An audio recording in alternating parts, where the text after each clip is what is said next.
네, 지금부터는 투자해놓은 시간으로 이어가 보겠습니다. 오늘 장에 나온 핫한 이슈들과 종목들 한 큐에 정리하고 또 전략까지 한번 세워보도록 할게요. 오늘은 레몬리서치 김민수 대표, VIP 금융컨설팅 신동민 대표 두 분과 함께하겠습니다. 어서 오세요. 네, 또 저희가 마지막 순서로는 탑픽주를 공개해드리고 있는데요. 지난주 우리 두 분의 탑픽주가 수익이 다 많이 나고 있습니다. 먼저 우리 김민수 대표님의 3빌리언이 1,560원에 말씀을 해주셨는데 지금 13,000원대까지 올라왔어요. 말씀해주시고 나서 지금 5거래 연속 상승하고 있는데 수익 많이 나고 있거든요. 좀 챙겨볼까요? 30% 정도면 좀 만족스럽긴 한데.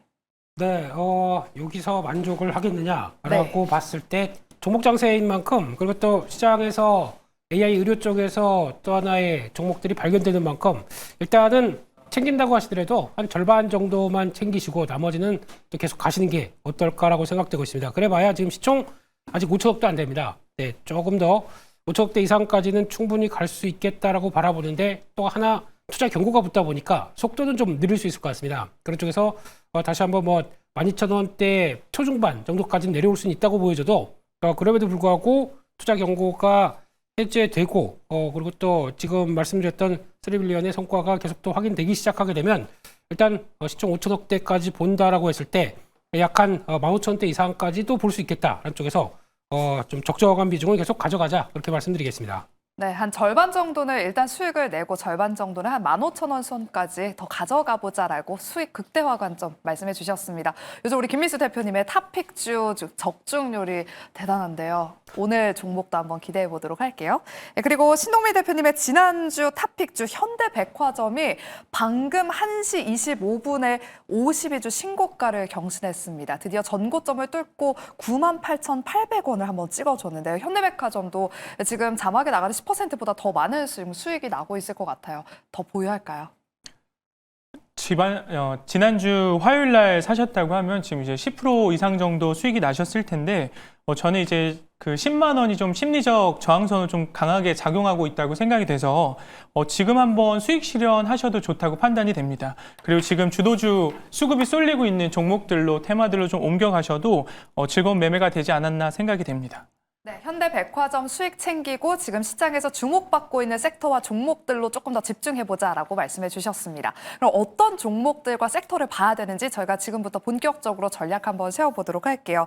먼저 오늘 시장에서 제일 강한 현대차 그룹 이야기부터 나눠보겠습니다.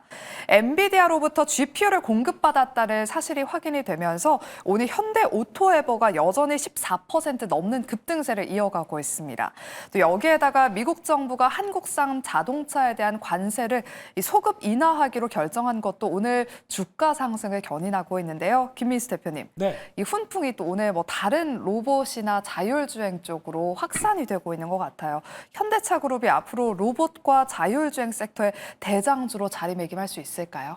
네, 그랬으면 좋겠습니다만, 네, 일단 자동차를 보는 시각이 먼저 자동차가 잘 돼야 다음으로 넘어가기 시작을 할 텐데, 일단 현대차 같은 경우 오늘 아침에 나왔던 이제 관세 부담감이 완화됐다, 소급 인하로 적용한다. 그러면 돈을 돌려받을 수가 있겠죠. 그런 쪽에서 여러 가지 기대감이 외국인들의 매수세와 함께 탁 터냈다고 봐야 될 것 같은데. 그전에도 보게 되면 미국에서는 GM 포드가 그래도 좀 견조했던 모습들까지도 같이 뒤늦게 연결되면서 주가에 영향을 끼쳤다라고 보는데 중요한 건 이제 판매량입니다. 근데 11월 달 수출 동향과 함께 하반기 동향을 보게 되면 약간 들쭉날쭉합니다. 11월은 또 작년 동기 대비해서 내수도 그렇고 수출은 한 2%대 줄다 보니까 잘 팔리느냐에 대한 흐름들의 확신은 아직까지 좀 더 적다고 봐야 될 것 같고요. 그렇게 되면 적어도 미국에서 금리 인하가 되기 시작하면서 내구재 판매가 좋아지는 모습까지 이어져야 자동차에 대한 판매량이 과거 전기차 보조금 폐지된 다음에 뭔가 속도가 나는 변화가 나오지 않을까 생각되고 있기 때문에 일단은 어떤 연속성에 대해서는 아직은 잘 모르겠습니다. 현대차가 지금 움직여서 약 한 28만 원대 이상으로 들어가게 되면 또 버거울 수가 있기 때문에 그런 측면보다는 일단 현대차가 보여주고 있는 성장에 대한 관점을 초점을 맞춘다. 그러면 아무래도 피지컬 AI겠죠. 그러고서 로봇 관련된 쪽의 변화까지도 기대한다라고 하게 되면 지금 현대오토에버가 가장 핵심에 되는 종목이 아닌가 생각되고 있기 때문에 그쪽 체크를 해보면서 일단은 성장 쪽에 더 초점을 맞추는 전략들이 좋겠다라고 바라보고 있습니다. 네, 방금 로봇을 말씀해 주셔서 피지컬 AI 로봇주 전략으로 이야기 나눠 가보도록 할게요. 최근에 보스턴 다이내믹스가 현대차 공장에 휴머노이드 로봇을 본격적으로 투입하기 시작했다라는 소식도 전해졌고요. 연일 지금 로봇 섹터로 호재가 끊이질 않고 있습니다. 어제는 아모레퍼시픽의 제조 공장에 휴머노이드 로봇을 도입한다는 소식을 전했고요. 또 보스턴 다이내믹스는 오늘 또 로보티즈의 액추에이터를 구매했다라는 소식까지 전해지고 있습니다. 지금이라도 로봇주 그렇다면 좀 담아야 될까 고민하시는 분들이 많으실 것 같은데요. 신동민 대표님, 로봇주 대세 상승에 대한 의견은 어떠신지, 그리고 지금이라도 52주 신고가 경신한 종목도 말고 후발주자로 눈을 돌려보는 전략은 어떤지 의견 주실게요. 지금 엔비디아, 빅테크 얘기하면서 AI 다음 흐름은 피지컬 AI랑 휴머노이드라고 계속 언급되고 있습니다. 그리고 저희도 이제 생각을 했을 때 다음은 이제 피지컬 AI로 갈 수밖에 없는 환경이기 때문에 이 로봇주 같은 경우 포트폴리오에 꼭 넣어주셔야 된다고 생각이 되고요. 다만 지금은 실질적으로 매출이라든지 이런 확실한 게 없기 때문에 뉴스 하나하나의 이 변동성이 크게 나오고 있습니다. 그래서 좀 전문 투자가라고 하시면 그 뉴스에 맞춰서 대응하셔도 좋겠지만 좀 장기적인 관점에서 포트폴리오에 넣는 걸 좀 추천드리고, 그럼 실제로 로봇주 어떤 로봇주를 보냐라고 하면 상용화해서 매출까지 일으키는데 상당한 기간이 좀 걸립니다. 그리고 그에 따른 투자 이런 자금 같은 것도 필요하기 때문에 매번 들으셨겠지만 대기업이 좀 지분을 갖고 있고 실제로 협업하고 있는 기업들로 포트폴리오를 구성하는 걸 추천드립니다. 그럼 저희가 알고 있다시피 레인보우 로보틱스라든지 두산 로보틱스, 그다음에 로보티즈 이렇게 대장주 위주로 포트폴리오 넣어주시면 좋을 것 같고, 레인보우 로보틱스 같은 경우는 지금 기간과 외인의 수급도 괜찮고 좀 바닥을 조정을 다지고 차트도 지금 5일선, 11선, 21선까지 정배열로 바뀌고 있거든요. 그리고 두산 로보틱스도 기간만 지금 현재 수급이 들어와 있지만 여기도 레인보우 로보틱스와 같이 차트가 좀 우상향하려고 턴하고 있고, 마지막으로 로보티즈 같은 경우도 이 셋 중에는 그래도 몸집이 가장 가벼워서 그런지 조정받고 지금 고개를 빨리 들고 있습니다. 수급도 기간과 외인 괜찮기 때문에 위 세 기업 한번 포트폴리오에 넣고 지켜보시면 좋을 것 같습니다. 네, 로봇주는 지금이라도 포트 안에 한 종목은 꼭 담아야 될 때다라고 말씀해 주셨는데요. 지금 수급적으로도 그렇고 차트상으로 기술적인 관점에서도 이 로봇주들 대장주 위주로 담아보자라고 말씀해 주셨습니다. 추가 상승 랠리 한번 기대해 보면서 다음은 반도체 섹터로 이야기 나눠보도록 할게요. 오늘 반도체 탑2 삼성전자와 SK하이닉스로 대량 매수는 아니지만 그래도 외국인의 수급이 유입되고 있습니다. 두 종목 모두 GPU와 TPU 또 범용 메모리 시장 확장의 수혜를 받을 것이다라는 의견이 나오면서 목표 주가를 상향하는 리포트가 나오기도 했는데요. 김민수 대표님. 네. 또 11월에 반도체 수출 데이터가 또 잘 나왔더라고요. 코스피가 4천선을 지지하는 지금 테스트를 하는 이 구간에서 그렇다면 반도체 대장주가 다시금 4천피를 이끌 수 있을까요? 네, 반대로 말씀드리면 이쪽이 안 가면 못 가죠. 그렇죠. 코스피가 못 가다 보니까 가야 갑니다. 그렇게 되면 지금 일단은 하이닉스를 비롯해서 삼성전자가 잡아주고 그다음에 다음에 또 어떤 섹터가 갈 것이냐. 지금 보니까 또 약간 시즌이 시즌인 만큼 금융주가 또 은행주 중심으로 자리를 잡기 시작하는 것 같네요. 그런 쪽에서 일단 업황은 더할 나위 없이 좋다고 봐야 될 것 같고, 물론 이제 올해보다 내년 1분기 같은 경우도 가격은 더 올라간다. 본격적인 공급 쇼티지가 그때부터 될 것이다라고 전망이 많기 때문에 여전히 지금이 계속 기회라고 봐야겠죠. 그런 쪽에서 여전히 포트 갖고 계시면은 보유 아니면 살짝 더 늘리는 관점 나쁘지 않다고 봐야 될 것 같고요. 그런 측면 쪽에서 또 돌아갈 때 보게 되면 항상 하이닉스가 조금 더 세긴 셉니다. 그런 흐름으로 보게 되면 역시나 연관될 수 있는 SK 스퀘어라든가 그런 종목들의 변화들도 같이 연결을 시키고, 또 소부장주가 과거만큼의 그런 강력한 모습은 없다고 하더라도 계속 또 돌아가면서 순환매는 나오고 있기 때문에 상대적으로 최근에 못 간 기판주 종목들도 한 번쯤은 또 눈길이 가지 않나 하는 쪽에서 다음 변화도 한번 노려보셨으면 좋겠습니다. 네, 반도체 대장주는 일단 보유하거나 조금 더 비중을 늘려보는 전략도 유효할 것 같다라고 말씀해 주시면서 추가적인 특징 기업으로 SK 스퀘어까지 말씀해 주셨습니다. 그리고 반도체 순환매 관점에서 소부장주 이야기도 좀 해주셨는데요. 일본이 중국향 포토레지스트 출하를 사실상 중단했다라는 소식이 전해지면서 어제부터 관련 기업들로 수급이 강하게 몰렸습니다. 신동민 대표님, 국내 반도체 업계는 뭐 수혜가 될 것이다 이런 전망이 나오고 있는데 이 반사이게 그렇다면 좀 연속성 있게 나올 수 있을지 동진 세미캠이나 뭐 이런 관련 종목들 어제부터 엄청 움직이더라고요. 네, 일단 포토 레지스트 이슈 갖고 지금 이야기가 많은데, 일단 포토 레지스트 같은 경우는 빛에 반응하는 화학 물질로 이 반도체 웨이퍼 회로 패턴을 새기는 필수 소재인데요. 이게 일본이 세계 시장 70%를 가지고 있다고 합니다. 지금 일단 이 뉴스를 떠올리면 이 소부장 쪽에 바로 영향이 갈까라고 생각을 하겠으나, 저는 오히려 이 삼성이나 SK의 더 좋은 호재성 뉴스라고 생각이 됩니다. 왜냐? 이 중국 경쟁사들이 증설 및 고도화함에 있어서 시간이 더 오래 걸릴 수 있는 이슈이기 때문에 그렇고, 그리고 지금 중국이 현재 일본에 대해서 뭐 관광 그리고 영화, 수산물까지 이제 제재를 하고 있는데, 이번 뉴스를 토대로 뭐 히토류 제재 카드까지 끊을지 안 끊을지, 그리고 일본은 또 어떻게 반응할지를 봐야 될 것 같고, 그걸 보게 되면 당연히 이제 이런 소재들, 재료들 국산화하려고 이제 움직임이 있겠죠. 그러면 소부장 이 기업들한테는 구조적 성장을 할 수 있는 기회라고 생각이 됩니다. 근데 일단 포토 레지스트 이 이슈 관련해서는 급등 관련된 그 이슈는 어제 끝난 것 같고요. 지금 조정을 받고 있고, 다만 우리가 봐야 되는 건 앞으로 이 이슈들이 국내 시장에 어떻게 영향을 미치냐, 즉 중일 이제 치고받고 하는 것들이 어떻게 끝나는지 좀 보시면 좋을 것 같고, 그 안에서 내가 만약 포토 레지스트 관련된 투자를 하고 싶다, 그럼 그냥 여러 개 보지 마시고 대표 수혜주인 동진 세미캠만 보셔도 좋을 것 같습니다.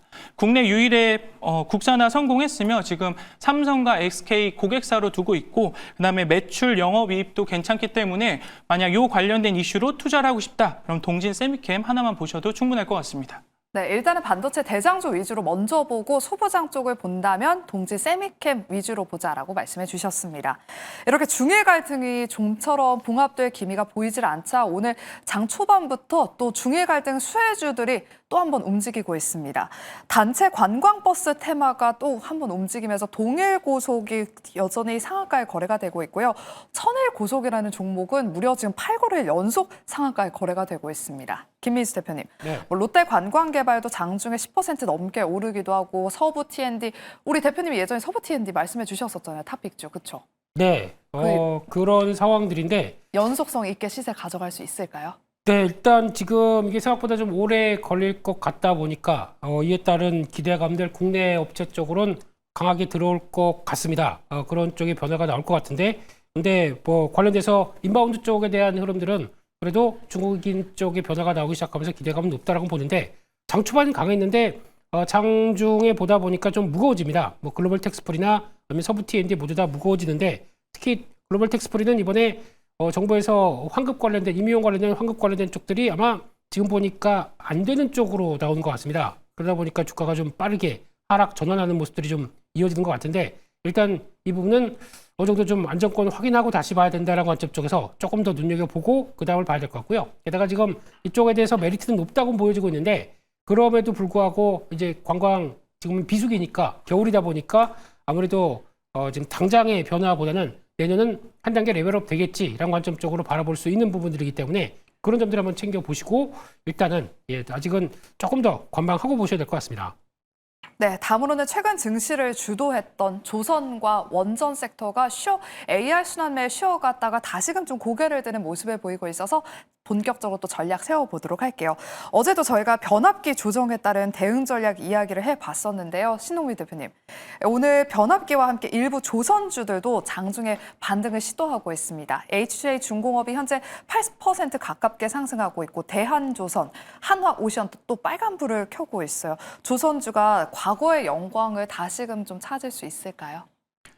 지금 조선주 그리고 변압기 이제 같이 보시면 좀 좋을 것 같은데, 사실 펀더멘탈적으로 그리고 앞으로 성장성 생각했을 때는 상당히 긍정적입니다. 그런데 저희 그 국내 주식을 하게 되면 이런 경우가 많죠. 뭐 기업은 상당히 매출도 잘하고 영업이익도 잘 나고 있는데 주가는 안 가고 있는. 사실 지금 수급이 다 쏠려 있기 때문인데 AI, 반도체, 로봇, 바이오 쪽으로 쏠려 있다 보니까 지금 월초 대비해서 25년도 상승분을 보면은 지금 차익 실현이 나와도 괜찮은 수준이긴 합니다. 그래서 지금 당분간은 어쩔 수 없이 이 하락 추세로 가고 있기 때문에 좀 관망하시는 게 맞다고 보고 바로 이제 추세가 이제 바뀐다라고 생각은 들지 않습니다. 다만 이제 기존 투자자와 신규 투자자의 차이로 좀 보시면 좋을 것 같은데 기존 투자자분 같은 경우는 월초 대비해서 수익이 좀 나 있는 상태이기 때문에 어느 정도 차익 실현하시고 지금 이제 주도주로 쏠리는 기업들 좀 찾아보시면 좋을 것 같고 기존 투자자 같은 경우는 그래도 가격에 대한 저항선이 없기 때문에 지금 이렇게 빠질 때 저가로 매집해 놓기 좋다고 봅니다. 그래서 분할 매집하는 걸 좀 추천드리고 있습니다. 그래서 이왕이면은 큰 기업들 일단 펀더멘탈 그리고 성장성 꺾이지 않고 잘 가고 있으니까 이렇게 빠질 때 신규 투자자분들은 저가로 꾸준하게 매집하는 걸 추천드리도록 하겠습니다. 네, 펀더멘탈에는 변함이 없기 때문에 오히려 이렇게 조정이 나왔을 때는 좋은 종목들 담는 기회로 활용해보자라고 말씀해 주셨습니다. 네, 그리고 어제 미증시에서 오클로를 비롯한 원전주가 급락하면서 오늘 국내 원전주도 같이 빠지지 않을까 걱정을 했었는데요. 네, 그동안 워낙 좀 빠져서 그런지 크게 빠지진 않고 있습니다. BHI는 현재 4% 가깝게 상승하고 있고요. 두산 에너빌리티도 강보합권 수준을 유지하고 있습니다. 김민수 대표님, 네. 원전주 이제 빠질 만큼 다 빠졌다고 판단하는 건지 지금 분할 매수로 들어가 보는 전략은 어떻게 보세요? 네, 그래도 될 만한 자리라고는 생각됩니다. 근데 이제 이게 얼만큼 어떻게 탄력을 받는지는 조금 더 숙제로 봐야 되기 때문에 저점 매수는 가능하지만 너무 이제 여기서 바로 터난다라고 보다 조금 기다릴 수도 있겠다라고 봐야 될 것 같고요. 그런 쪽에서 계속 자꾸 미국 쪽의 종목들과 국내 업체들을 같이 연결시키는데 다릅니다. 미국 쪽의 오클러나 뭐 SMR 같은 경우는 일단 설계 쪽과 그리고 또 EPC 쪽에 대한 어떤 밸류체인을 갖고 있는 쪽들이 좀 적다 보니까 국내 업체들은 바로 수주만 받게 되면은 연결돼서 밸류체인상 성과를 낼 수 있는 모습들로 바꿔 있기 때문에 그런 쪽과는 좀 실체가 있는 어느 정도 좀 매출을 보여줄 수 있는 쪽과는 좀 다르다라는 쪽으로 보셔야 될 것 같고요. 그러면 아마 반등권이나 아니면 탄력들은 국내 업체들이 더 빠를 수 있겠다라고 생각하고 있는데 지금 당장이냐라는 쪽들은 여전히 바닥은 다지고 있다는 쪽으로 봐야 될 것 같고요. 그런 쪽에서 또 하나 원전뿐만 아니라 가스 발전 관련된 쪽들도 앞으로 얘기가 많이 나올 수밖에 없다고 봐야 될 것 같고요. 미국에서 벌어지는 상황들은 LNG 쪽 계속도 늘어나기 미국의 지금 LNG 가스 같은 경우 지금 최근에 신고가를 이끌어 가고 있습니다. 그만큼 앞으로 쓸 일이 많겠다는 쪽에서 이제 수출에 대한 기대감들이 높아지고 있고 그러다 보니까 LNG 운임이 급등하기 시작을 하죠. 그런 쪽으로 변화를 본다라고 했을 때 지금 BDI 같은 경우도 연결돼서 국내 업체들도 이제 벌크선 지수 관련된 쪽들도 같이 움직이는 경향들이 탱커 운임과 연결돼서 나온다라고 하게 되면 이것도 연결고리가 있다라는 쪽으로 해석을 해야 될 것 같고요. 그렇게 되면은 가스 발전 관련된 쪽들에 대한 종목들도 그런 흐름을 봤을 때 눈여겨봐야 되겠다. 그렇게 바라보고 있습니다. 네, 이렇게 원전주에 대한 전략까지 세워봤습니다. 그럼 마지막으로는 금융주와 해운주들 각각 전략 한번 세워보도록 할게요. 내년부터 배당 분리과세 최고 세율이 45%에서 30%로 인하됐다는 소식에 오늘 은행주를 비롯한 금융주들이 강세를 보이고 있습니다. 금융주는 대표적인 고배당주인 만큼 연말에 시장에서 항상 주목을 받는데요. 김민수 대표님, 네. 지금 사기에는 좀 늦었을까요? 항상 그럴 때가 또 빠를 수도 있는데 그렇죠. 지금 분위기로는 아마 레벨업 되기 시작하게 되면은 목표 수익률을 조금 작게 잡는다고 하더라도 뭐 볼만한 자리라고 생각되고 있고요. 항상 이때 강하죠. 근데 이제 중요한 거는 그래 이때부터 해서 내년까지 배당으로만 쭉 끌고 가겠어라고 보시는 것보다 지금부터 사서 배당을 보통 이제 4% 5% 정도 된다. 근데 주가가 추가로 뭐 5% 이상만 올라간다 그러면 정리를 하고 보시는데 내년 같은 경우는 이제 배당 세제가 바뀌었습니다. 그래서 그를 겨냥해서 혹시나 이런 고배당주가 주도가 될 수 있는 밸류업 관련된 종목들이 또 하나의 테마가 될 수 있는 가능성은 있는데 그거는 배당 끝나고 나서 탄력들을 보면서 체크하는 게 좋겠다고 보여집니다. 네, 그리고 마지막으로는 해운주가 오늘 강하게 움직이고 있어서 이야기 나눠보겠습니다. BDI 지수가 약 2년 만에 최고치를 경신했다는 소식에 상승하고 있는데요. BDI가 전년 대비 약 42%나 상승했다고 합니다. 그러면서 지금 오전부터 외국인의 수급이 해운주 쪽으로 향하고 있는데 신동민 대표님, 중장기적으로는 LNG 정책 수혜가 기대된다라는 그런 의견도 있습니다. 항상 해운주들은 좀 테마성이 강해가지고 이게 좀 중장기적인 시세로 이어질 수 있을까 싶은데 오늘의 수급을 보면 그래도 외국인이 적극적으로 담고 있거든요. 해운주에 대한 전망은 어떻게 보실까요? 일단 BDI 지수가 지금 결국 원자재 실은 배들의 운임 가격 지수를 말하는 건데 이게 비싸지면은 당연히 이제 뭐 펜오션이나 대한해운 같이 벌크선 비중이 높은 회사들한테 긍정적인 영향을 미칩니다. 근데 이 BDI 지수로 오른 건데 이 BDI 지수가 지금 단기 고점이라는 얘기들이 많습니다. 그럼 반대로 얘기하면 이 BDI 지수가 떨어지면 당연히 요 아까 말씀드렸던 그런 기업들의 매출도 같이 떨어지는 건데 사실 지금 순환매가 빨리 돌고 있기 때문에 요 해운주로 이 순환매가 바로 돌아올까, 이 뉴스 하나로 돌아올까라고 생각했을 때는 저는 조금 부정적입니다. 그래서 지금 주도주로 가고 있는 기업들 먼저 챙겨보시는 것도 괜찮을 것 같고 나중에 해운주가 이제 확 뜬다고 했을 때 그때 쫓아가도 늦지 않을까라고 생각이 듭니다. 네, 그럼 마지막으로 이제 두 분의 탑픽주를 한번 공개해 보겠습니다. 저희가 항상 최근에 제약바이오 섹터를 항상 다뤄봤었는데 오늘 이 제약바이오에 대한 질문이 없는 이유가 우리 김민수 대표님한테 여쭤보려고 좀 남겨뒀었어요. 제약바이오 섹터에 대한 전망과 함께 오늘 탑픽주가 이 안에 있어서 같이 여쭤보도록 할게요. 네, 뭐 제약바이오야 오늘 같은 경우 뭐 펩티론 케어전이 위축되다 보니까 그리고 또 코스피가 강하다 보니까 상대적으로 좀 주춤한 모습들이 있다고 하더라도 살볼 만한 종목들은 이런 때 또 기회를 노리는 게 좋지 않을까라는 생각 쪽에서 네. 관련된 종목 G2G 바이오 한번 말씀을 드리겠고요. 이 회사는 펩타이드 약물 관련돼 있어서 최대 탑재 능력이 한 60%까지 되고 있는데 다른 기업들 같은 경쟁사 같은 경우는 많아봐야 한 10%대 아니면 13%대 정도밖에 안 되다 보니까 압도적인 성능을 보여주고 있고 장기 지속경으로 본다고 하더라도 지금 거의 다 1개월짜리인데 노리고 있는 쪽이 3개월이다라고 하게 되면 월등히 좋은 성과를 보여주고 있기 때문에 그게 비만 치료제를 떠나서 SC 제형까지 연결될 수 있겠다라고 하게 되면 기대감이 높다라는 쪽이고요. 2023년도부터 노보노디스크랑 같이 협업을 해왔습니다. 조만간 라이센싱 아웃이 나오지 않을까 기대를 하고 있는 쪽들이고 추가적으로 나도 같이 하자라는 쪽들이 베링거 인게라이입니다. 이런 쪽에서 유럽 빅파마들도 관심이 높기 때문에 그쪽에서 성과가 나오게 되면 한번 레벨업 될 수 있겠다라는 쪽에서 일단 지금 관점 쪽에서 직전 고점대 넘어가는 12만 원대를 1차 목표가로 설정할 수 있을 것 같고요. 손절가는 6만 5천 원대로 말씀드리겠습니다. 네, 오늘 김민수 대표님의 탑픽주는 바로 G2G 바이오였습니다. 오늘 제약바이오 섹터가 일부 쉬어가는 종목들이 있는데 오히려 기회로 활용해보자라고 또 섹터에 대한 진단해 주셨고요. 오늘의 탑픽주 G2G 바이오 목표 주가 12만 원, 손절가 6만 5천 원으로 대응해 보시기 바랍니다. 다음은 우리 신동민 대표님의 탑픽주도 바로 공개해 볼게요. 어떤 섹터에 어떤 종목일까요? 현대차 말씀드리려고 합니다. 일단 목표가는 28만 원, 손절가 24만 원 말씀드리고요. 일단 뭐 전통적인 이 제조 기업 중에 퍼랑 PBR도 이제 저평가되어 있다고 다들 알고 계실 거고 사실 저는 이 이슈로 갖고 온 거는 관세 리스크 없어진 거와 향후 북미 시장에서 하이브리드 관련 차종 이제 호조세가 예상되는 거와 그리고 마지막으로는 이 테슬라가 지금 한국에서 자율주행을 거의 풀었거든요. 근데 이제 현대차는 기존에 있던 그 센서 방식에서 이 테슬라와 같이 카메라와 AI 중심으로 이 자율주행을 바꾼다고 해서 이런 성장성들 그리고 엔비디아 GPU 공급받아서 긍정적인 연구 개발하는 거 이런 좀 미래성 관련된 이슈들 생각한다고 하면 좀 앞으로 오를 수 있지 않을까 좋은 이슈들이 많기 때문에 라고 생각이 됩니다.